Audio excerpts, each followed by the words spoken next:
اور رب نے حضرت آدم علیہ نبینا علیہ السلام کی توبہ کو قبول فرمایا. بولو سبحان اللہ. توبہ قبول فرمائی تھی نا.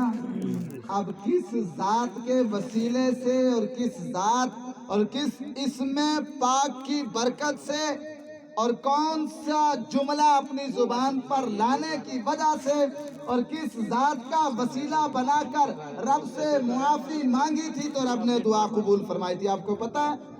وہ میرے اور آپ کے آقا جناب احمد مجتبی محمد مصطفیٰ صلی اللہ علیہ وسلم کا نام اطہر ہی ہے کہ جس نام پاک کو حضرت آدم علیہ نبی علیہ السلام نے اپنی غلطی پر رب سے معافی مانگی اور اس نام کا وسیلہ دیا، رب سے معافی مانگی تو رب نے انہیں معاف فرما دیا. گویا جس دن حضرت آدم علیہ نبی علیہ السلام کی توبہ قبول ہوئی تو وہ دن بھی کیا ہے؟ عید کا دن ہے، خوشی کا دن ہے، برکت اور رحمت کا دن ہے. اسی طرح اگر ہم دیگر انبیاء کرام کا جائزہ لیں، ان کے حالات پڑھیں تو ہمیں سارے انبیاء کرام میرے اور آپ کے آقا کا تذکرہ کرتے نظر آتے ہیں. میرے اور آپ کے آقا کو سارے انبیاء نے یاد کیا. تمام انبیاء کرام نے میرے اور آپ کے آقا صلی اللہ علیہ وسلم کی گویا میلاد پڑھی. وہ اس طرح حضرت آدم علیہ نبی علیہ السلام کا کلمہ پڑھنے والا کلمہ کیا پڑھ رہا تھا؟ حضرت لا الہ الا اللہ آدم صفی اللہ. مگر حضرت آدم کا گویا کلمہ تھا لا الہ الا اللہ محمد الرسول اللہ. اسی طرح دیگر انبیاء کرام حضرت موسیٰ علیہ نبی علیہ السلام کا کلمہ پڑھنے والا کلمہ پڑھتا تھا لا الہ الا اللہ موسیٰ کلیم اللہ. مگر حضرت موسیٰ کا کلمہ تھا لا الہ الا اللہ محمد الرسول اللہ. حضرت عیسیٰ علیہ نبینا علیہ السلام کا کلمہ پڑھنے والا کلمہ پڑھتا تھا لا الہ الا اللہ عیسیٰ روح اللہ. مگر حضرت عیسیٰ کا کلمہ تھا لا الہ الا اللہ محمد الرسول اللہ. گویا کہ انبیاء کرام کے ہر دور میں ہر نبی نے میرے اور آپ کے آقا کو یاد کیا، تذکرہ کیا، میلاد منائی. گویا اور خوش قسمت ہیں وہ لوگ جو آج کی تاریخ میں بھی انبیاء کرام، صلحاء اعظام، اولیاء کرام کے اس نقش قدم پر چلتے ہوئے رب ذوالجلال کے محبوب پاک کی میلاد مناتے ہیں، رب کے حبیب کی آمد کا تذکرہ کرتے ہیں. اور میں مبارکباد پیش کرتا ہوں اپنے بھائی محمد صغیر صاحب کو کہ جنہوں نے اپنے دولت قدہ پر اپنے اس گھر پر میلاد النبی صلی اللہ علیہ وسلم کی یہ محفل کا انعقاد کیا، محفل پاک منائی.